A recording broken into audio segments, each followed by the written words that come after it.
نحن نزلنا الذكر وإنا له لحافظون একজন ছেলে ক্লাস 6 এ পড়ে, তো 6 এর ছেলের বয়স আর কত হবে? 12-13 বছর হবে। আল্লাহ মাফ করুক, আজকাল তো আমাদের এই শিক্ষা প্রতিষ্ঠানগুলো হয়ে গেছে প্রেমের কারখানা, প্রেমের বাজার। কি শিক্ষক, কি শিক্ষিকা, কি ছাত্র, কি ছাত্রী, এই নিয়ে ব্যস্ত। আল্লাহ এখানেও মোবাইল, বাইরেও মোবাইল, শুধু প্রেমের আলাপ। আলহামদুলিল্লাহ এখনো এই জগতের কওমি মাদ্রাসাগুলো এর থেকে পবিত্র আছে। এখানে সহশিক্ষা নেই, ইনশাআল্লাহ আশা করে কিয়ামত পর্যন্ত পবিত্র থাকবে।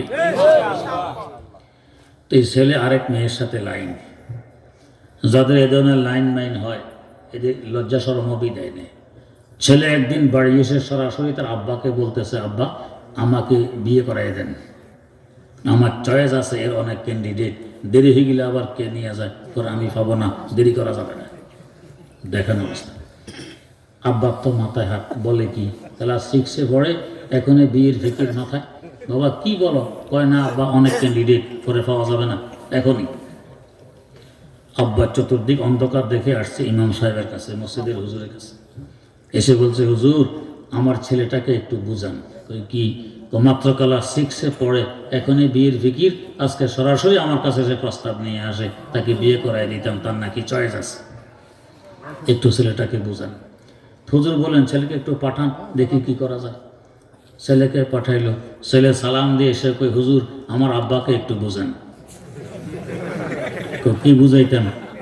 আমার চয়েস আছে, দেরি করলে আবার কে নিয়ে যায়, আব্বাকে বললাম বিয়ে করাইতে, আব্বা রাজি হয় না, আব্বাকে একটু বুঝান। আব্বা বলে ছেলেকে বুঝান, ছেলে বলে আব্বাকে বুঝান। হুজুর কাকে বুঝাবেন? করছেন এখানে। তো হুজুর মধ্যম পন্থা অবলম্বন করলেন। বেটা এক কাজ করো, তুমি আমার পিছনে 40 দিন এই জমাতে নামাজ পড়ো, এরপরে দেখবো তোমার আব্বাকে কি করা যায়। বুঝাবেন তো? নামাজটা আগে পড়ে না 40 দিন। এরপর বেচারা আশাবাদী, 40 দিন পরে হুজুর আব্বাকে বুঝাবে, বিয়ে হয়ে যাবে। নামাজ পড়তে পড়তে 38 দিন হয়েছে।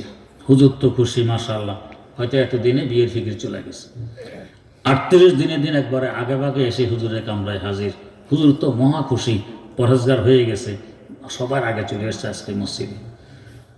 সালাম দিয়ে কই, হুজুর কই কি কাজী সাহেবের কাছে আপনি যাবেন না? আমি যাব। কি বলো? কই যে আপ তো মাত্র 2 দিন বাকি, এখন যদি বিয়ে হইল, রেজিস্ট্রি করাতে না পারলাম, অনেক ক্যান্ডিডেট নিয়ে যাবে, আবার আমার কাছে কোনো ডকুমেন্ট থাকবে না, আবার বাজার সাজার করা আছে, দাওয়ার সাবার দেওয়া আছে, মাত্র 2 দিন হাতে, আপনি যাবেন না? আমি যাব। বলেন। নাহমাদুহু ওয়া নাস্তাঈনুহু ওয়া নাস্তাগফিরুহু ওয়া নু'মিনু বিহি ওয়া নাতাওয়াক্কালু আলাইহি ওয়া নাউযু বিল্লাহি মিন শুরুরি আনফুসিনা ওয়া মিন সাইয়্যাতি আ'মালিনা। من يهده الله فلا مضل له ومن يضلله فلا هادي له ونشهد أن لا إله إلا الله وحده لا شريك له ونشهد أن سيدنا ونبينا ومولانا محمدا عبده ورسوله أرسله بالحق بشيرا ونذيرا وداعيا إلى الله بإذنه وسراجا منيرا صلى الله تعالى عليه وعلى آله وأصحابه وسلم تسليما كثيرا كثيرا أما بعد فأعوذ بالله من الشيطان الرجيم بسم الله الرحمن الرحيم إنما يعمر مساجد الله من آمن بالله واليوم الآخر صدق الله مولانا العظيم اللهم صل على سيدنا محمد وعلى آل سيدنا محمد كما صليت على سيدنا إبراهيم وعلى آل سيدنا إبراهيم إنك حميد مجيد اللهم بارك على سيدنا محمد وعلى آل سيدنا محمد كما باركت على سيدنا إبراهيم وعلى آل سيدنا إبراهيم إنك حميد مجيد. একটি মসজিদের উদ্যোগে আজকের এই সমাবেশ। আল্লাহ রাব্বুল আলামিন বলেন, যারা মোমেন এরাই মসজিদ আবাদ করে, কাফের, মুশরিক, নাস্তিক, মুরতাদ এরা মসজিদ আবাদ করবে না, এরা মসজিদকে বিরান করে। মসজিদ আবাদ হয় দুই কাজে। এক কাজ তো হলো মসজিদকে সুন্দর করে বানিয়ে দেয়া, মুসল্লিরা যাতে আরামে নামাজ পড়তে পারেন সেই ব্যবস্থা করা, এটা হলো এক আবাদ। এই সম্পর্কে হয়তো আমার আগের হুজুর বয়ান করে গেছেন। মূল আবাদ হলো মসজিদে ইবাদত কায়েম করা, এটা হলো আসল আবাদ। ইবাদতের মধ্যে সবচেয়ে গুরুত্বপূর্ণ ইবাদতের নাম নামাজ। তাই মসজিদে 5 ওয়াক্ত নামাজ জামাতের সাথে আদায় করব, এতে মসজিদ আবাদ হয়।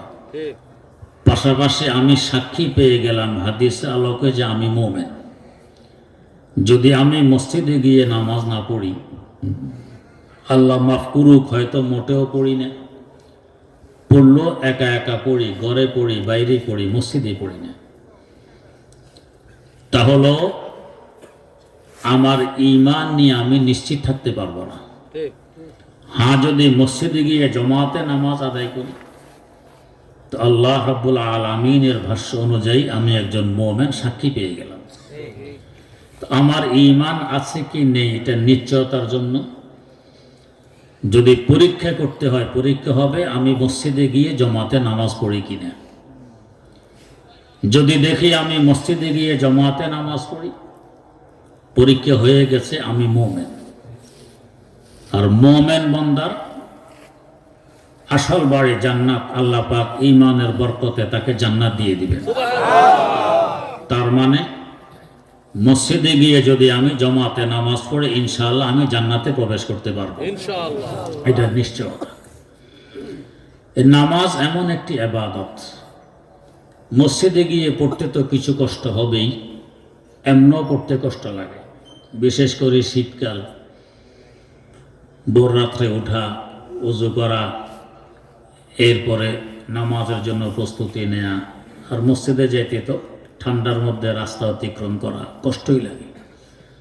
আল্লাহ পাকও বলতেছেন, ওয়া ইন্নাহা লাকাবীরাতুন, নামাজ বড় ভারী, কষ্টের জিনিস, পড়তে মন চায় না। এমনি নামাজ কষ্টের জিনিস, পড়তে মন চায় না, আর মসজিদে গিয়ে পড়লে তো আরো কষ্টের জিনিস, পড়তে আরো মন চাবে না। শীতের মধ্যে অন্তত কোনো রকম উঠে ঘরেই পড়েনি, মসজিদে আর গেলাম না। আল্লাহ পাক যেন আমাদের মনের কথাটি বলে দিলেন, নামাজ পড়তে কষ্ট লাগে, মন চায় না। এখানে একটি প্রশ্ন জাগে, আমাদেরকে নামাজের দায়িত্ব দিলেন কে? আল্লাহ রাব্বুল আলামিন। তিনি রহমান রহিম, দয়ার সাগর। আর আমরা দুর্বল থেকে দুর্বলতম মাখলুক। দুর্বল মাখলুককে দয়ার সাগরের পক্ষ থেকে একটি দায়িত্ব দেয়া হলো, নামাজ পড়া। দায়িত্বদাতা নিজে বলতেছেন দায়িত্বটি বড় কঠিন, বড় ভারী, পড়তে মন চায় না, কষ্ট লাগে, উল্টা উল্টা লাগে। হ্যাঁ, যদি দায়িত্বদাতা নিষ্ঠুর হয় তাহলে কঠিন দায়িত্ব দিতে পারে, অথবা যাকে দায়িত্ব দেয়া হচ্ছে সে যদি সবল হয় তাহলে কঠিন দায়িত্ব দেয়া যায়। এখানে দাতা নিষ্ঠুর নন, রহমানুর রহিম। যাকে দায়িত্ব দেয়া হচ্ছে সেও সবল নয়, দুর্বল, উল্টা উল্টা লাগে। প্রশ্নের উত্তরের আগে কারো মনে আরেকটি প্রশ্ন জাগতে পারে যে আমাদেরকে দুর্বল বলতেছেন, আমরা তো অসাধ্যকে সাধ্য করতে পারি, আমরা আবার দুর্বল হইলাম কবে? আমরা যে কত দুর্বল একটু আমাদের দিকে তাকাইলে দেখা যায়। এই যে এখন ঠান্ডা শীতকাল, এই শীত থেকে বাঁচার জন্য কান টুপি, গরম টুপি, মাফলার, জ্যাকেট, সোয়েটার, জাম্পার, শাল, চাদর, মোজা, কত কিছু ব্যবহার করতেছি। এরপরও পত্রপত্রিকায় দেখা যায় শীতে অমুকের কোমর বেঁকা হয়ে গেছে, অমুক মারা গেছে। পক্ষান্তরে আমাদের গ্রামের কুকুরগুলো এই কনকনে শীতের মধ্যে সারা রাত গ্রামের অলিয়ে গলিয়ে চিপায় চাপায় দৌড়ল। কুকুরের গলায় দেখেছেন মাফলার, পায়ে চামড়ার মোজা, গায়ে জাম্পার, সোয়েটার, খালি গায়ে খালি পায়ে দৌড়তেছে। তো কই কুকুরের তো কোমর বেঁকা হইল না? তাহলে ওরা দুর্বল না আমরা দুর্বল? আমরা দুর্বল। আমরা খালি পায়ে হাঁটতে গেলে পাথরের গুতা লাগে, ব্যথা পাই, কাঁটা বিধে, জুতা স্যান্ডেল ব্যবহার করি। এরপরও মাঝে মধ্যে স্যান্ডেলের তলা বেট করে পায়ে কাঁটা বিধে। কখনো এমনও হয় যে হাসপাতালে গিয়ে ডাক্তারের শরণাপন্ন হয়ে অপারেশনের মাধ্যমে কাঁটা বের করা লাগে। কুকুর বিড়াল সারা জীবন হাঁটলো, দৌড়লো, আছে কুকুরের পায়ে জুতা, বিড়ালের পায়ে স্যান্ডেল না, খালি পায়ে হাঁটে। এমনকি কাঁটা বনের একদিক দিয়ে ঢুকে এক দৌড়ে অপর দিক দিয়ে বেরিয়ে যায়। এরপরও কি কখনো কুকুরকে দেখা গেছে হাসপাতালে ডাক্তারের পিছনে পিছনে ঘুরতে? ডাক্তার সাহেব, পায়ে তো জুতা স্যান্ডেল নাই, কাঁটা বিঁধে গেছে, একটু মেহরবানি করুন, অপারেশন করে কাঁটাটি বের করেন না। তাহলে ওরা দুর্বল না আমরা দুর্বল? আমরা দুর্বল।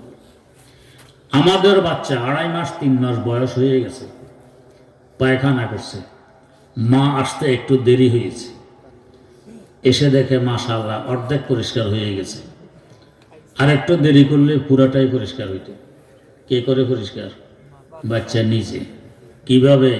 পুকুরে ঘাটে নিয়ে ধুয়ে মুছে, হ্যাঁ, খেয়ে দিয়ে পরিষ্কার করতেছে। এ তো মনে করে হালুয়া খেতেই আছে। কিন্তু একটি মুরগির বাচ্চা আজ ডিম থেকে বেরিয়ে আসছে, তার সামনে একটি চাল ভাঙা, যাকে খুদ বলে, ঠিক ওই রঙের, ওই সুরতের, ওই আকারের একটি পাথরের কণা রেখে দেন, বাচ্চা চাল ভাঙাটি খেয়ে নিবে, পাথরের কণাটি খাবে না। সে বুঝে এটা আমার খাবার, ওটা খাবার নয়। আমাদের বাচ্চা তো বুঝলো না। শেখ সাদি রহমতুল্লাহ আলাইহির ভাষায়, মরগ কাজ বাহে যাবে রো আয়া দ রোজি তলাবাদ, মরগ কাজ বাহে যাবে রো আয়া দ রোজি তলাবাদ, আদমি জাদা নাদা নাদ খেরা দো আকল তমিজ, আদমি জাদা নাদা নাদ খেরা দো আকল তমিজ। মুরগির বাচ্চা চিনল খাবার অখাবার, আমাদের বাচ্চা চিনল না, অথচ ওর বয়স মাত্র 1 দিন, আমাদের বাচ্চার বয়স 3 মাস। তাহলে ওরা দুর্বল না আমরা দুর্বল? আমরা দুর্বল। এই দুর্বলতম মাখলুককে দায়িত্ব দিলেন রহমানুর রহিম, দয়ার সাগর। বলতেছেন দায়িত্বটি বড় কঠিন, উল্টা উল্টা লাগে। এই প্রশ্নের উত্তর আল্লাহ পাক আয়াতের অগ্রভাগে দিতেছেন, ওয়া ইন্নাহা লাকাবীরাতুন ইল্লা আলাল খাশিঈন। নামাজ বড় ভারী, তবে খাশিদের জন্য ভারী নয়, তাদের জন্য হালকা, কষ্টের কারণ নয়, মিষ্টির বস্তু। খাশেকে ও খাশেক কর্তাবাচক শব্দ, যার ভিতরে খুশু থাকে তাকে বলে খাশে। কোন খুশু কি যদি বুঝতে পারি তা আমি অর্জন করলাম, খাসে হয়ে গেলাম, নামাজ আমার জন্য মিষ্টির বস্তুতে পরিণত হয়ে যাবে। খুশু কি এটা বুঝতে গিয়ে আমরা ভুল করি। আমরা মনে করে খুশু মানে বেসদ হয়ে যাওয়া, বেখবর হয়ে যাওয়া। আমাকে কি মশা কামড় দেয় না সাপে কাটে, কোনো খবরই না থাকা, এটাকে আমরা মনে করি খুশু। এটা খুশু নয়, এই অবস্থাকে বলে ইস্তেগরাক। আমার আল্লাহর জাত ও সিফাতের ভিতরে ডুবে থাকা, আল্লাহর ধ্যানে ডুবে থাকা, এটা খুশু না, এটা ইস্তেগরাক। আল্লাহ পাক যদি এই নেয়ামত কাউকে দান করেন ভালো কথা, না করলে কোনো লস নেই, কিন্তু এই নেয়ামত আমাদের ক্ষমতাধীন নয়, চাইলে যে অর্জন সম্ভব হবে না। আমার দাদা ওস্তাদ আল্লামা ইউসুফ বিন নুরি রহমতুল্লাহ আলাইহি, ওটিতে ঢুকানো হয়েছে অপারেশন থিয়েটারে, তার পেট কাটা হবে, ইঞ্জেকশন প্রস্তুত করা হইল, এটা ফুস করবে, উনি বেহুশ হবেন, তারপরে পেট কাটবে। ডাক্তারদেরকে জিজ্ঞেস করলেন এই ইঞ্জেকশনের কি কাজ? ডাক্তাররা উত্তর দেয়, এটা যাকে ফুস করা হয়, যাকে ইঞ্জেকশন দেওয়া হয়, সে বেহুশ হয়, এটা কাকে দিবেন? আপনাকে। কেন? অপারেশন করবো যে, পেট কাটবো যে, এই জন্য। খবরদার, আমাকে বেহুশ করবেন না, আমার পেট এমনি কাটবেন। ডাক্তাররা মনে করছে মৌলবী বুঝবুদ্ধির অভাব, এমনি কাটলে তো মরবে। আপনার তো মরবেন, তো মরলে আমি মরবো, তোমরা তো মরবে না, বেহুশ করতে দিব না, এমনি কাটতে হবে। ডাক্তাররা মনে করেন হুজুর বোঝেন না, হুজুর মনে করেন ডাক্তাররা বোঝে না। এক পর্যায়ে গিয়ে হুজুর বললেন, দেখো আমি আমার মাওলার কালামে পাক তেলাওয়াত আরম্ভ করতেছি। তেলাওয়াত করতে করতে এক সময় আমার মধ্যে এই ধরনের কিছু চিহ্ন দেখবে। এই চিহ্ন আর আলামত গুলো পরিলক্ষিত হলে আমার পেট কাটবে, দোষ করা লাগবে না ইনশাআল্লাহ। এই কথা বলে তিনি তেলাওয়াত আরম্ভ করে দিলেন। তেলাওয়াত করতে করতে অনেকক্ষণ যাবৎ তেলাওয়াত করার পর বলতেছেন, ও ডাক্তাররা কিছু বোঝো শোনো না। হুজুর কি বুঝতেন? আমার তো এই অবস্থা কবে শুরু হয়ে গেছে, তোমরা এখনো অপারেশন শুরু করতেছ? ডাক্তাররা হাসতেছে আর বলতেছে, হুজুর অপারেশন তো কবে শেষ হয়ে গেছে। হুজুর তেলাওয়াতে মন নেই। এর ভিতরে পেট কাটা হলো, রোগ বের করা হলো, সেলাই করা হলো, হুজুর ভাবতেছেন এখনো পেট কাটেই না। এই অবস্থাকে বলে ইস্তেগরাক। এটা খুশু নয়। আল্লাহ পাক কাউকে দান করলে আলহামদুলিল্লাহ বড় নেয়ামত, কিন্তু আমরা চাইলে অর্জন করতে পারবো না, আমাদের এখতিয়ারাধীন নয়। তো খুশু এখতিয়ারাধীন। তাহলে খুশু কি? হাকিমুল উম্মত মুজাদ্দিদুল মিল্লাত হযরত শাহ আশরাফ আলী থানভী রাহমাতুল্লাহ আলাইহি আল ইবকার মধ্যে এবং আল্লামা শামী রাহমাতুল্লাহ আলাইহি ফতোয়ায়ে শামীর মধ্যে খুশু সম্পর্কে বিস্তারিত আলোচনা করেছেন। খুশু কি? ধরুন আমি নামাজে দাঁড়াইয়ে কি পড়তেছি, পড়াটা আমার অন্তর থেকে পড়ব। কি পড়তেছি বিশুদ্ধভাবে আমার জবান দিয়ে উচ্চারণ হবে। কি পড়তেছি পড়ার আওয়াজটি আমার কান পর্যন্ত পৌঁছবে। এই তিনটি অঙ্গকে একসাথ করে নামাজ পড়ার নাম খুশুর সাথে নামাজ পড়া। অন্তর, মুখ এবং কান।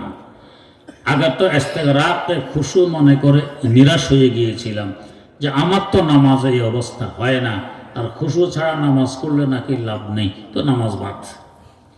এখন তো আশার আলো দেখতেছি। এটা আমার এখতিয়ারাধীন। আমার অন্তর, আমার মুখ, আমার কান, তিন অঙ্গকে একসাথ করে নামাজ পড়া, খুশুর সাথে নামাজ পড়া চাইলে পারবো।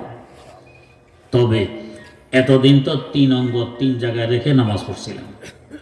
আমার মুখ মসজিদের ভিতরে, অন্তর দোকানের ভিতরে, কর্মচারী রেখে এসে গেছি, এই সুযোগে উনি আবার চুরি করে বসে। কান মসজিদের বাইরে, কে যেন কি বলতেছে, কি জানি বলে। তিন অঙ্গ তিন জায়গায়। এখন এই তিন জায়গা থেকে তিন অঙ্গকে ধরে এক জায়গায় বসানো একেবারে সহজ হবে না। তবে বুজুর্গানে দিন বলেন বেশি দিন লাগবে না, একটু 40 দিন যদি কষ্ট করে তিন অঙ্গকে এক জায়গায় ধরে রাখা যায়, এরপর দেখবেন আর ধরে রাখা লাগবে না, অঙ্গ অটোমেটিক একসাথ হয়ে যাবে। এই সম্পর্কে হাকিমুল উম্মত মুজাদ্দিদুল মিল্লাত শাহ আশরাফ আলী থানভী রাহমাতুল্লাহ আলাইহি একটি ঘটনা উল্লেখ করেছেন আল ইবকার মধ্যে। ঘটনাটি হলো, একজন চোর শাহী মসজিদে এসেছে, সুযোগের অপেক্ষায় আছে, সুযোগ পেলে চুরি করবে। শাহী মসজিদ মানে যেই মসজিদে বাদশাহ নামাজ পড়েন, এই মসজিদকে বলে শাহী মসজিদ। আগের যুগে রাজা বাদশাহরা, ক্ষমতাসীনরা শুধু নামাজ পড়তেন যে তা নয়, নামাজ পড়াইতেন। ইসলামের একটি মূল বিধান, যিনি রাষ্ট্রপ্রধান হবেন তিনি রাষ্ট্রীয় মসজিদের ইমামও হবেন, নামাজ পড়াবেন। রাসূলুল্লাহ সাল্লাল্লাহু আলাইহি ওয়াসাল্লাম এবং খোলাফায়ে রাশিদিন সকলেই ইমাম ছিলেন, নামাজ পড়াইতেন। এখন আমাদের অবস্থা কি? নামাজ পড়ানো দূরের কথা, পড়তেই জানি না। আর যদি জানিও, এখন তো আমাদের দেশ পরিচালনার ক্ষমতা একজন নারীর হাতে। শুনছি উনি নামাজ কালাম ঠিকঠাক পড়েন।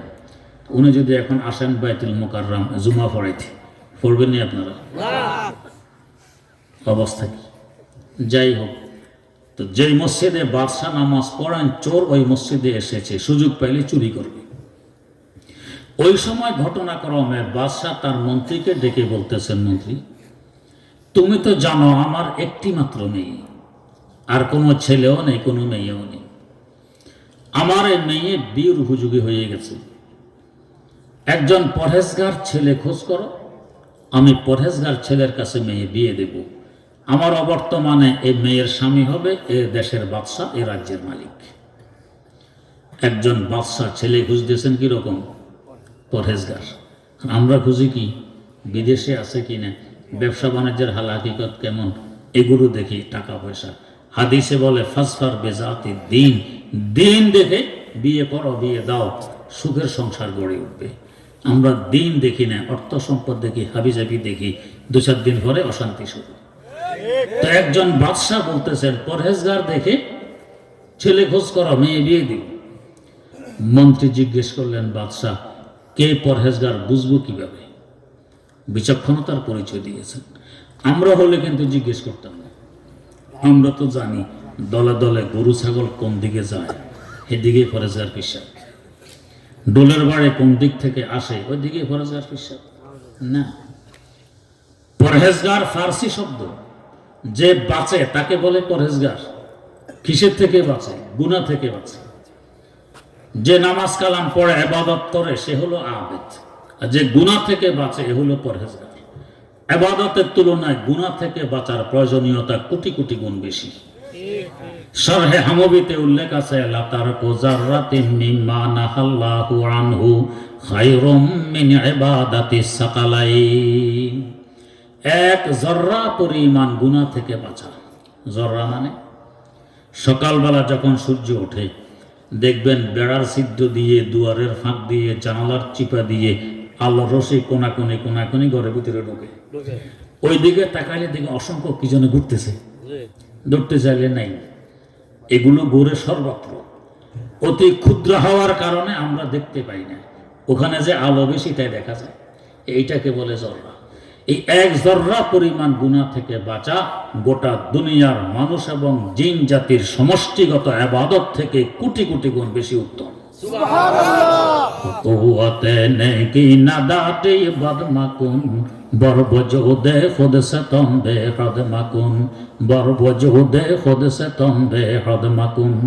বন্দা নেকি কামাই করতে পারো আর না পারো, গুনার দ্বারা কাছে যেও না। জান্নাত থেকে জাহান্নামে নিয়ে আসার জন্য একটি গুনাহ যথেষ্ট। তো মন্ত্রী জিজ্ঞেস করতেছেন বাদশাহ কি করে বুঝবো কে পরহেজগার? বাদশাহ বলেন হ্যাঁ, এটা বোঝা তো কঠিন, তবে পরহেজগারের একটি চিহ্ন আছে। কি চিহ্ন? কই দেখবে মসজিদে এসে জমাতে তাকবীরে উলার সাথে খুশু সহকারে নামাজ পড়বে। কারণ আমার আল্লাহ বলতেছেন ইন্নাস সালাতা তানহা আনিল ফাহশাই ওয়াল মুনকার। নিঃসন্দেহে নামাজ নামাজি বান্দাকে অশ্লীল অবৈধ কাজ থেকে বিরত রাখে, পরহেজগার বানায়। চোর শুনতেছে কথাগুলো, এখন মনে মনে ভাবতেছে আমার তো কপাল আকাশে লেগে গেছে, আর চুরিদারের দরকার নেই। পরহেজগার কিভাবে সাজতে হয় তাও তো জেনে ফেলেছি। এখন পরহেজগার সাজলাম, এরপরেই তো বাদশার মেয়ে, এই দেশের মালিক আমি, এ রাজ্যের বাদশাহ আমি, আর চুরিদারির দরকার নেই। এখন চুরিদারি বন্ধ করে পরহেজগার সাজছে। 10-12 দিন যাওয়ার পরে মন্ত্রীর দৃষ্টি পড়ছে, হ্যাঁ এই ছেলেকে দেখতেছি পরহেজগার। আগে ভাগে মসজিদে আসে, জমাতে তাকবীরে উলা সহকারে খুশুর সাথে নামাজ পড়তেছে। কিন্তু আসলে কি পরহেজগার নাকি হঠাৎ পরহেজগার? কিছু আছে হঠাৎ পরহেজগার, দেখবেন মসজিদের ছায়াও আসে না, হঠাৎ একবারে ফাগড়ি টাগড়ি বেঁধে ইমামের পিছে এসে আল্লাহু আকবার। কোনো অঘটন ঘটায় তো মসজিদে এসে নামাজ কালাম, আবার ঘটনা শেষ আবার যে এসে। একজন ছেলে ক্লাস 6-এ পড়ে, তো 6-এর ছেলের বয়স আর কত হবে? 12-13 বছর হবে। আল্লাহ মাফ করুক, আজকাল তো আমাদের এই শিক্ষা প্রতিষ্ঠানগুলো হয়ে গেছে প্রেমের কারখানা, প্রেমের বাজার। কি শিক্ষক, কি শিক্ষিকা, কি ছাত্র, কি ছাত্রী এই নিয়ে ব্যস্ত। আল্লাহ এখানেও মোবাইল, বাইরেও মোবাইল, শুধু প্রেমের আলাপ। আলহামদুলিল্লাহ এখনো এই জগতের কওমি মাদ্রাসাগুলো এর থেকে পবিত্র আছে। এখানে সহশিক্ষা নেই, ইনশাআল্লাহ আশা করি কিয়ামত পর্যন্ত পবিত্র থাকবে। এই ছেলে আরেক মেয়ের সাথে লাইন, যাদের এ ধরনের লাইন মাইন হয় এদের লজ্জা শরমও বিদায় নেই। ছেলে একদিন বাড়ি এসে সরাসরি তার আব্বাকে বলতেছে, আব্বা আমাকে বিয়ে করাই দেন, আমার চয়েস আছে, এর অনেক ক্যান্ডিডেট, দেরি হয়ে গেলে আবার কে নিয়ে যায়, তোর আমি পাবো না, দেরি করা যাবে না। দেখেন অবস্থা। আব্বার তো মাথায় হাত, বলে কি ক্লাস 6-এ পড়ে, এখনই বিয়ের ফিকির মাথায়। বাবা কি বলো? কয় না আব্বা, অনেক ক্যান্ডিডেট, পরে পাওয়া যাবে না এখনই। আব্বা চতুর্দিক অন্ধকার দেখে আসছে ইমাম সাহেবের কাছে, মসজিদের হুজুরের কাছে। এসে বলছে, হুজুর আমার ছেলেটাকে একটু বুঝান। কই কি? ও মাত্র ক্লাস 6-এ পড়ে, এখনই বিয়ের ফিকির। আজকে সরাসরি আমার কাছে সে প্রস্তাব নিয়ে আসে, তাকে বিয়ে করাই দিতাম, তার নাকি চয়েস আছে, একটু ছেলেটাকে বুঝান। হুজুর বলেন, ছেলেকে একটু পাঠান, দেখি কি করা যায়। ছেলেকে পাঠাইলো। ছেলে সালাম দিয়ে এসে কই, হুজুর আমার আব্বাকে একটু বুঝান। কি বুঝাইতাম? আমার চয়েস আছে, দেরি করলে আবার কে নিয়ে যায়। আব্বাকে বললাম বিয়ে করাইতে, আব্বা রাজি হয় না, আব্বাকে একটু বুঝান। আব্বা বলে ছেলেকে বুঝান, ছেলে বলে আব্বাকে বুঝান। হুজুর কাকে বুঝাবেন? করছেন এখানে। তো হুজুর মধ্যম পন্থা অবলম্বন করলেন। বেটা এক কাজ করো, তুমি আমার পিছনে 40 দিন এই জমাতে নামাজ পড়ো, এরপরে দেখবো তোমার আব্বাকে কি করা যায়। বুঝাবেন তো? নামাজটা আগে পড়ে না 40 দিন। এরপর বেচারা আশাবাদী, 40 দিন পরে হুজুর আব্বাকে বুঝাবে, বিয়ে হয়ে যাবে। নামাজ পড়তে পড়তে 38 দিন হয়েছে। হুজুর তো খুশি, মাশাআল্লাহ, হয়তো এতদিনে বিয়ের ফিকির চলে গেছে। 38 দিনের দিন একবারে আগে ভাগে এসে হুজুরের কামরায় হাজির। হুজুর তো মহা খুশি, পরহেজগার হয়ে গেছে, সবার আগে চলে এসছে আজকে মসজিদে। সালাম দিয়ে কই, হুজুর কই কি কাজী সাহেবের কাছে আপনি যাবেন না? আমি যাব। কি বলো? কই যে আপনি মাত্র 2 দিন বাকি, এখন যদি বিয়ে হইল, রেজিস্ট্রি করাতে না পারলাম, অনেক ক্যান্ডিডেট নিয়ে যাবে, আবার আমার কাছে কোনো ডকুমেন্ট থাকবে না, আবার বাজার সাজার করা আছে, দাওয়ার সাবার দেওয়া আছে, মাত্র 2 দিন হাতে, আপনি যাবেন না? আমি যাব। বলেন,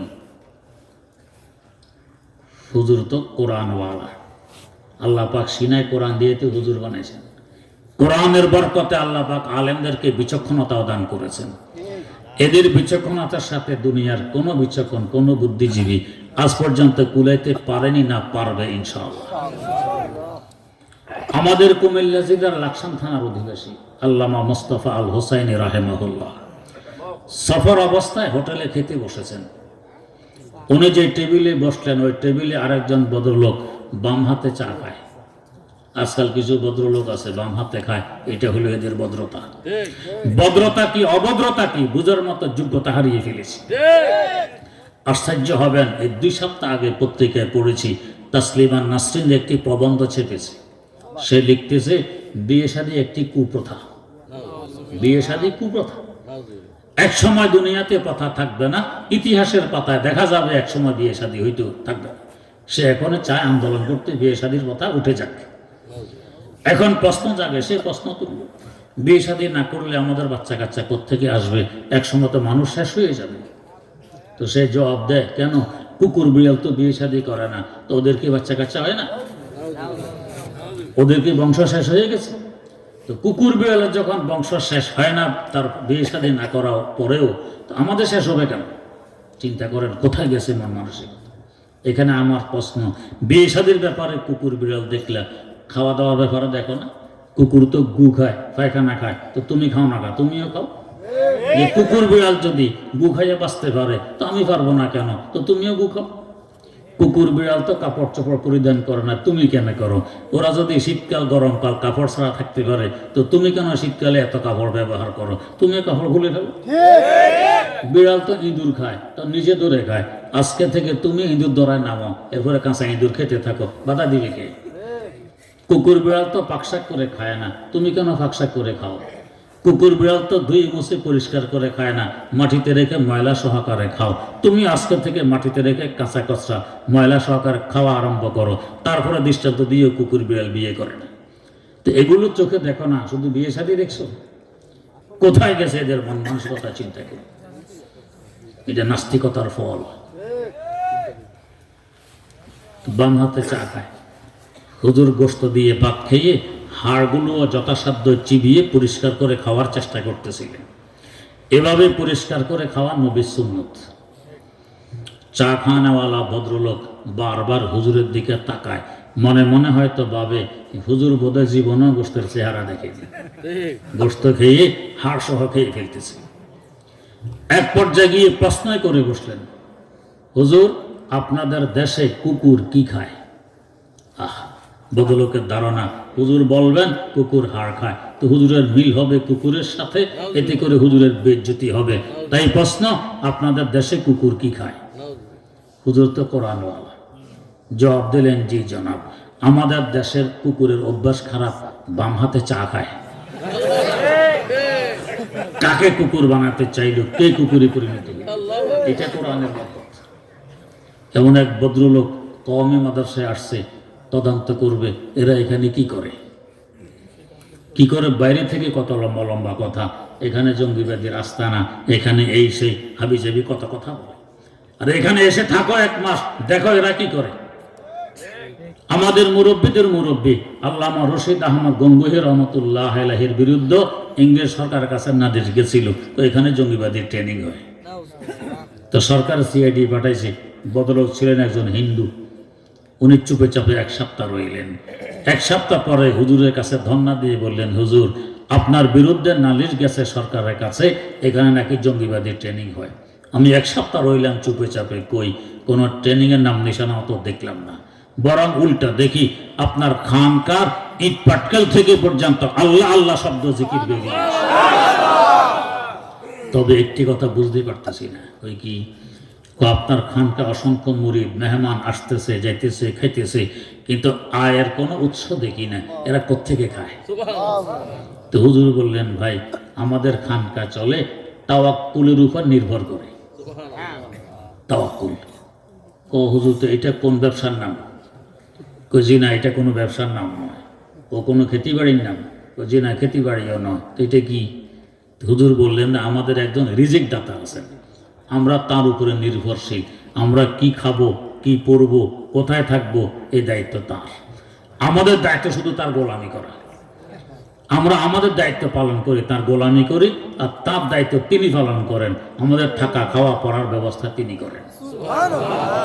হিন্দু বদলোক, হুজুর এটা যুক্তির কথা হলো না, বুঝলাম তো না। তো হুজুরে বলেন, আমরাও জানি এটা যুক্তির কথা নয়, তারপর আমরা এইভাবেই চলি। আরো 3 দিন রইলেন, 10 দিন পুরো হইল। 10 দিন পরে আবার আসছেন হুজুরের কাছে, হুজুর 10 দিন রইলাম, জঙ্গিবাদের কিছু দেখলাম না, বিদায় নিচ্ছি। হুজুরের 10টি টাকা আপনার খানকার জন্য একটু গ্রহণ করুন। ব্রিটিশ আমলের 10 টাকা, এখন অন্তত 50,000 টাকা। হুজুর বললেন, না, এই টাকা নেওয়া লাগবে না। না হুজুর, নিতেই হবে। কে বললো আপনাকে টাকা দিতে? না হুজুর, কেউ তো বলেনি। তো দেন কেন? হুজুর, না দিলে, আপনি না নিলে আমার অন্তর বড় ব্যথা পাবে, হুজুর নিতেই হবে। জোর জবরদস্তি টাকাটা গছাই দিলেন। এরপর হুজুর বললেন, জনাব গত 3 দিন আগে যে জিজ্ঞেস করছিলেন তাওয়াক্কুল কোন ব্যবসার নাম, এই ব্যবসার নাম তাওয়াক্কুল।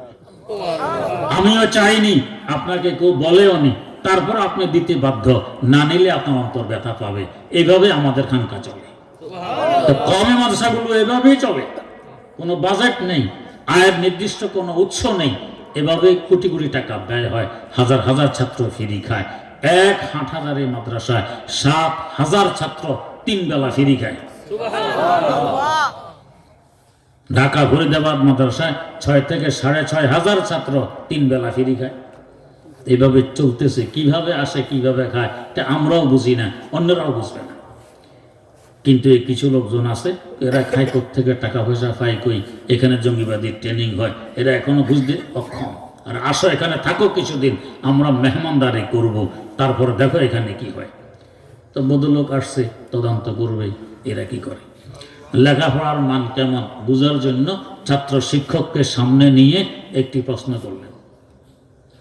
বদলোক প্রশ্ন করলেন, আমি 12টা বাজে আমার অফিস থেকে রওনা হলাম, 3টা বাজে তোমাদের মাদ্রাসায় পৌঁছলাম, বলো তো আমার বয়স কত? ক্লাস 3-তে একটি অঙ্ক আছে, পিতা ও পুত্রের বয়সের সমষ্টি 60 বছর, পিতার বয়স 40 হলে পুত্রের বয়স কত? উনি এমন একটি প্রশ্ন করলেন, আমি 12টা বাজে আমার অফিস থেকে রওনা হলাম, 3টা বাজে তোমাদের মাদ্রাসায় পৌঁছলাম, বলো তো আমার বয়স কত? একজন ছাত্র দাঁড়িয়ে বলছে, স্যার আপনার বয়স 60 বছর। 60 বছর কি করে বুঝলি? কই, জি জনাব, আমাদের বাড়িতে একজন আধা পাগল আছে, ওর বয়স 30 বছর, আপনি যে পুরা পাগল, আপনার 60 বছর। না হয় 12টা বাজে অফিস থেকে রওনা হয়ে 3টা বাজে মাদ্রাসায় পৌঁছার সাথে বয়সের কি সম্পর্ক তা আমি শিওর আপনি চাই।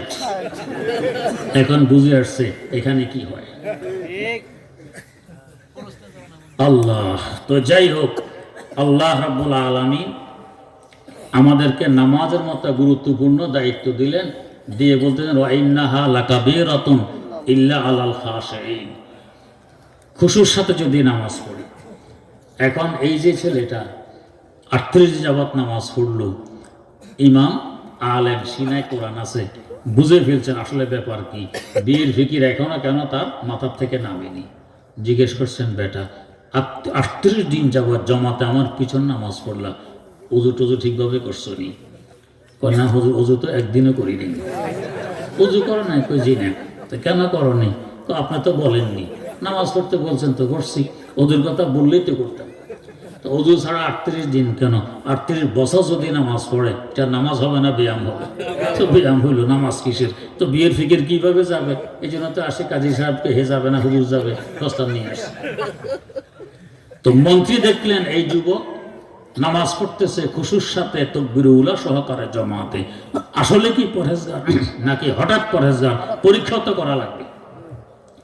তাই মন্ত্রী পরীক্ষার জন্য অপেক্ষা করতেছেন, 40 দিন যাবত অপেক্ষা করলেন। দেখেন যে না, ঠিকই নামাজ পড়ে, ঠিকই পরহেজগার। কারণ একটা কাজের উপর যদি 40 দিন যাবত স্থায়িত্ব আসে তো বুঝতে হয় এটা তার অভ্যাস, এটা করে। 40 দিন পরে মন্ত্রী এসে বলতেছে বেটা তোমাকে বাদশা স্মরণ করতেছেন। বেটা তো বুঝে, কেন স্মরণ করে? কয় না আপনি বোধহয় ভুল বুঝতেছেন। কয় না ভুল নয়, তোমাকে স্মরণ করে। আমার সাথে বাদশার আত্মীয়তার সম্পর্ক নেই, পরিচয় নেই, কেন স্মরণ করবে? না বেটা চলো, স্মরণ করতেছে।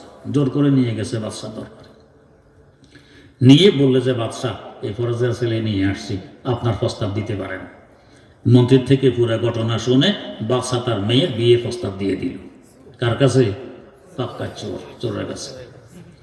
সে অস্বীকার করে, আমি আপনার মেয়ে বিয়ে করব না। মন্ত্রীও বুঝায়, বাদশাও বুঝায়, সে অস্বীকার করব না। এরা প্রথম মনে করছে বোধহয় দাম বাড়ায়, কারণ আমাদের তো এক অভ্যাস আছে যে দাম বাড়াই। কোথাও গেলাম যে ভাই চারটা খেয়ে নেন, আমরা খাইতে করছি, আসেন খান। কয় না খাবো না। এদিকে কিন্তু ক্ষুদে পেটে কুলহু আল্লাহ পড়ে, এর ভরা কয় খাবো না, খাবো না, খাবো না, খাবো না। আর যদি একবার বসতে পারি তো সোয়াশের আগে উঠবো। এ হলো আমাদের অবস্থা। ফাতিল খালি খাইতে গেছি শুধু, তা আগে কেন এতবার খাবো না, খাবো না বললাম? এটা ইসলাম পছন্দ করে না, লৌকিকতা পছন্দ করে না। যাই হোক, এরা মনে করছে এ বোধহয় দাম বাড়ায়।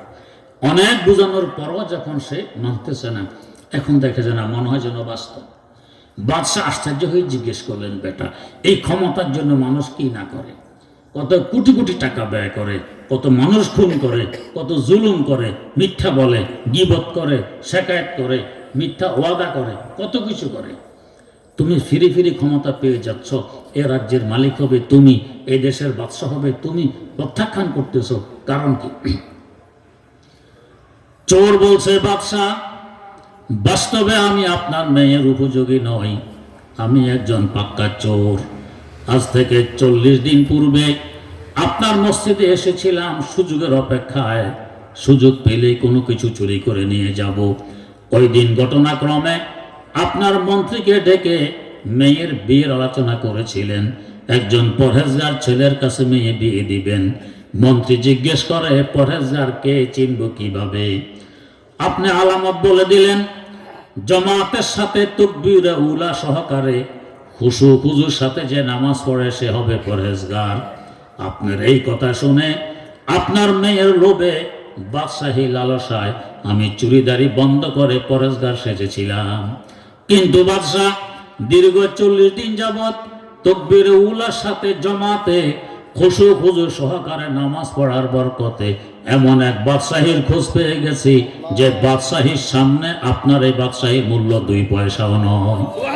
ও বাদশাহ, আমি তো এখন আমার বাদশাহী নিয়ে ব্যস্ত আছি, আপনার বাদশাহী কাকে দিবেন এটা আপনার ব্যাপার, এই ঝামেলার মধ্যে আমাকে কখনো জড়াবেন না। কি বাদশাহী পাইল সে? হযরত সৈয়দ আব্দুল কাদের জিলানী রহমতুল্লাহ আলাইহি, নিমরোজের বাদশা তার ভক্ত। নিমরোজ এখন তো আফগানিস্তানের একটি প্রদেশের নাম, একসময় একটি প্রতাপশালী রাষ্ট্র ছিল এটা। আবিধানিক অর্থে তার অর্থ হয় মধ্যদিন। নিম মানে অর্ধেক, রোজ মানে দিন, দিনের অর্ধেক মানে মধ্যদিন। এই হিসাবে নিমরোজের বাদশাহ অর্থ হয় মধ্যদিনের বাদশাহ। বাদশাহ হজরতের ভক্ত, হজরত কাছে চিঠি লিখেছে, কি কই, হুজুর আপনার লঙ্গরখানায় দৈনিক হাজার হাজার মানুষ ফ্রি খায়, এদের খাওয়া দাওয়া নিয়ে আপনাকে কত চিন্তা ফিকির করতে হয়। হুজুর আমার রাষ্ট্রের অর্ধেক আপনাকে দিয়ে দিলাম, এই অর্ধেকের বাদশাহ আপনি, এখান থেকে যা ট্যাক্স উসুল হবে এই দিয়ে আপনার লঙ্গরখানা চলবে, আর কোনো চিন্তা করতে হবে না। আরবিতে একটি প্রবাদ আছে, কালমার ও ইয়াকিসু আলা নাফসিহি, যে যেমন অন্যকে ভাবেও তেমন। তাহাজ্জুদ গুজার বান্দা ভোর রাত্রে উজু করার জন্য পুকুরে ঘাটে আসছে, অপর পাড়ে পানি নড়ে এক চোর সারা রাত চুরি করে গোসল করতে আসছে। এই বান্দা আল্লাহর প্রশংসা করে, আলহামদুলিল্লাহ, আল্লাহ তোমার আরো বান্দারাও তাহাজ্জুদ পড়ে। আর চোর যখন দেখে অপর পাড়ে পানি নড়ে, সত্য দেখা যায় আমি একা নয়, আরো আছে, এই তো আরেক চোর গোসল করতে আসছে। তো বাদশাহ মনে করছে হুজুর বুঝে বাদশাহ নেই খাওয়া দাওয়ার ফিকিরে ব্যস্ত।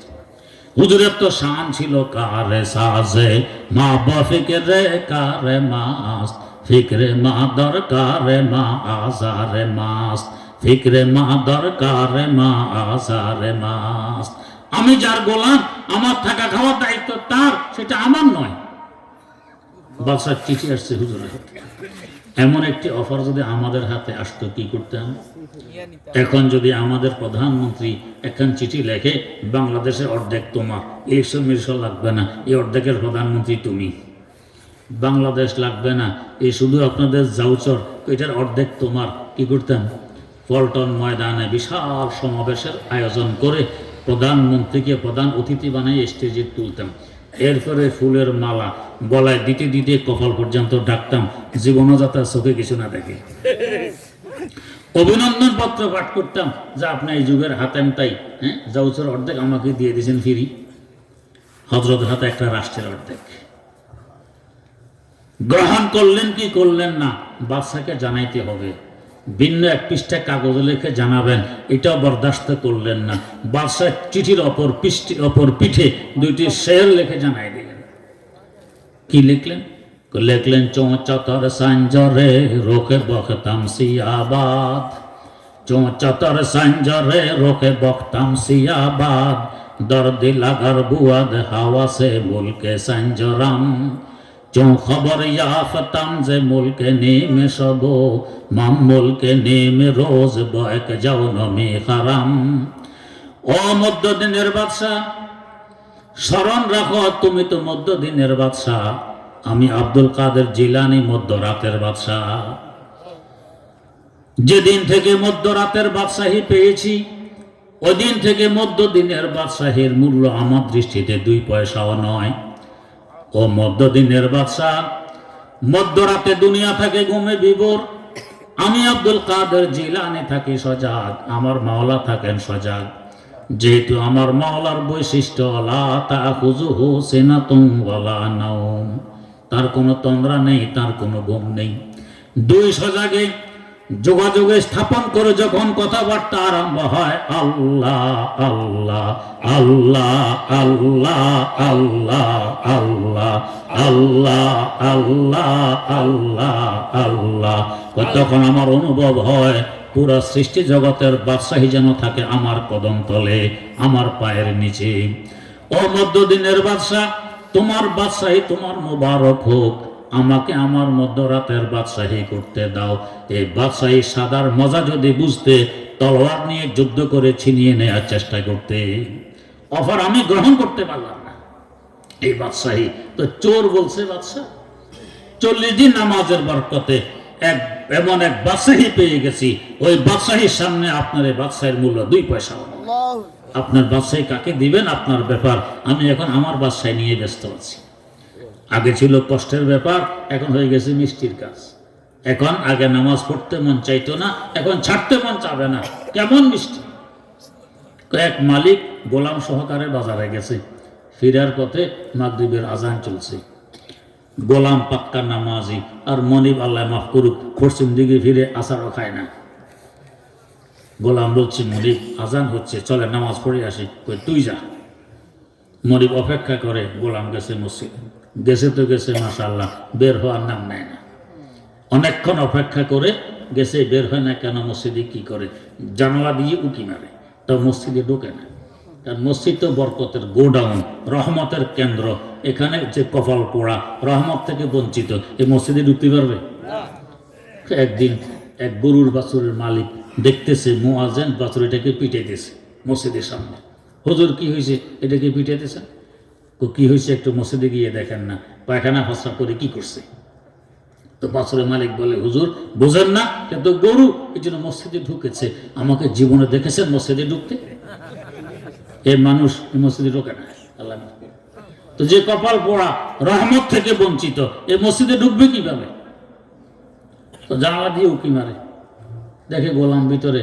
এই বের হস না কেন? মালিক আমাকে বের হতে দেয় না। কি?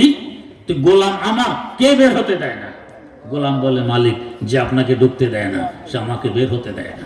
আল্লাহ, কি স্বাদের বস্তু! এখন আগে তো পড়তে মন চাইতো না, এখন ছাড়তে মন চাবে না। আগে পড়তে কষ্ট লাগতো, এখন পড়তে মিষ্টি লাগবে।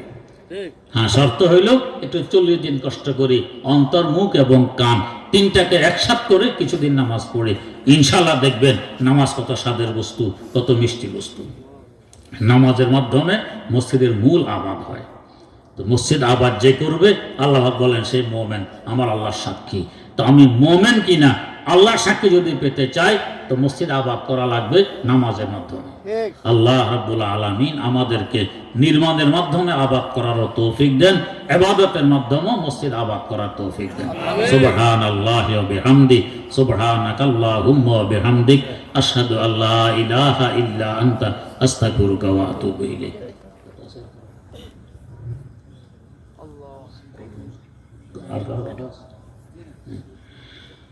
আলহামদুলিল্লাহি রাব্বিল আলামিন, ওয়াসসালাতু ওয়াসসালামু আলা আশরাফিল আমবিয়া ওয়াল মুরসালিন, সাইয়্যিদিনা ওয়া মাওলানা মুহাম্মাদিন ওয়া আলা আলিহি ওয়া আসহাবিহি আজমাইন। রব্বানা আতিনা ফিদ দুনিয়া হাসানাতান ওয়া ফিল আখিরাতি হাসানাতান ওয়া কিনা আযাবান নার।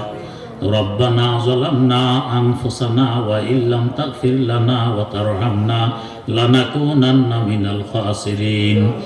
رب ارحمهما كما ربياني صغيرا، رب ارحمهما كما ربياني صغيرا.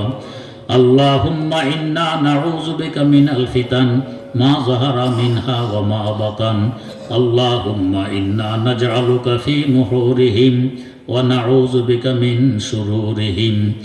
اللهم سلط عليهم كلبا من كلابك، اللهم سلط عليهم كلبا من كلابك. اللهم واقية كواقية الوليد، اللهم واقية كواقية الوليد.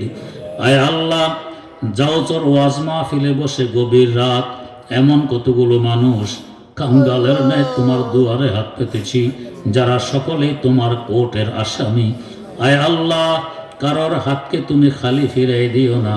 রহমান ও রহিমের খাতিরে সকলের ভিক্ষার ঝুলিকে আয় আল্লাহ রহমত দিয়ে ভরপুর করে দাও। নবজাত শিশু নিষ্পাপ বানায় নাও। চললে বললে এবং করলে তুমি খুশি হও। আমাদের সকলকে সেভাবে চলার, বলার এবং করার তৌফিক দান ফরমাও। আয় আল্লাহ, সুন্নত তরিকা অনুযায়ী জীবন পরিচালনা করার তৌফিক দাও। মওত পর্যন্ত সিরাতে মুস্তাকিমের উপর অটল রাখো। রব্বুল আলামিন, যেই মসজিদের উদ্যোগে আজকের এই সমাবেশ, মসজিদ খানকে কিয়ামত পর্যন্তের জন্য কবুল করে নাও। হেদায়েতের কেন্দ্র হিসাবে কবুল ফরমাও, রহমতের গোডাউন হিসাবে কবুল ফরমাও। মসজিদের খাতিরে পুরা এলাকাকে ইসলামী আদর্শ এলাকা রূপান্তরিত করে দাও। পুরা এলাকাবাসীকে মসজিদমুখী বানিয়ে দাও। আয় আল্লাহ, এই মসজিদকে আবাদ করার তৌফিক পুরা এলাকাবাসীকে নসিব ফরমাও। মাওলায়ে কারীম, যাদের আর্থিক দুর্বলতা আছে মসজিদের ওসিলায় আর্থিক সবলতা নসিব ফরমাও। যারা রোগী আছে অতি সহজে রোগ থেকে মুক্তি দান ফরমাও। আয় আল্লাহ, সুস্থতার সাথে বরকতময় জিন্দেগি নসিব করো। যার যে সমস্যা আছে কুদরতিভাবে সকল সমস্যার সমাধান করে দাও। যারা ঋণী আছে অতি সহজে ঋণ পরিশোধ করার ব্যবস্থা করে দাও। তোমার যে সমস্ত বান্দারা স্বতঃস্ফূর্তভাবে মসজিদে দান করেছে সকলের দানগুলোকে কবুল করে নাও, আরো বেশি বেশি দান করার তৌফিক দাও। আয় আল্লাহ, দানের খাতিরে আয় রোজগারে বরকত দাও, হালাল রুজি কামাই করার তৌফিক দাও। মসজিদ আবাদকারীদের লিস্টিভুক্ত করে দাও। আয় আল্লাহ, যেদিন দুনিয়া থেকে বিদায় ডাক দিবে, মসজিদ মাদ্রাসার খাদেম হিসাবে, দ্বীনের খাদেম হিসাবে আমাদেরকে কবুল করে ডাক দিও। আল্লাহ, মৃত্যুর যন্ত্রণা থেকে আমাদের হেফাজত ফরমাও। কাল হাসর মাঠে প্রচণ্ড রৌদ্রের সময়, গরমের দিনে আরশে মুআল্লার একটু শীতল ছায়া নসিব ফরমাও। আয় আল্লাহ, পিপাসার সময় পয়গম্বরী হাতে হাউজে কাউসারে শরবত নসিব করো। বিপদের দিনে রাসূল আকরাম সাল্লাল্লাহু আলাইহি ওয়াসাল্লামের শাফাআত নসিব ফরমাও। হিসাবের সময় নেকির পাল্লা ভারী, বদির পাল্লা হালকা করে বিনা হিসাবে জান্নাতুল ফেরদাউসের মালিক বানিয়ে দাও। জান্নাতে বারবার তোমার দিদার নসিব ফরমাও। আয় আল্লাহ, যাদের উদ্যোগে, যাদের শ্রমে, যাদের পরামর্শে, যাদের দানে এবং যাদের সহযোগিতায় আজকের এই মাহফিল অনুষ্ঠিত হয়েছে, সকলকে তুমি তোমার মনোনীত বান্দা হিসাবে কবুল করে নাও, দ্বীনের খেদমত হিসাবে কবুল করে নাও, নাজাতের জরিয়া হিসাবে কবুল করে নাও। ইয়া ইলাহি কুন মুনাজাতাম ওয়া ফজলে খুদ কবুল, বাহরে সদকা জাতে পাকে হর নবী ও হর ওয়ালি।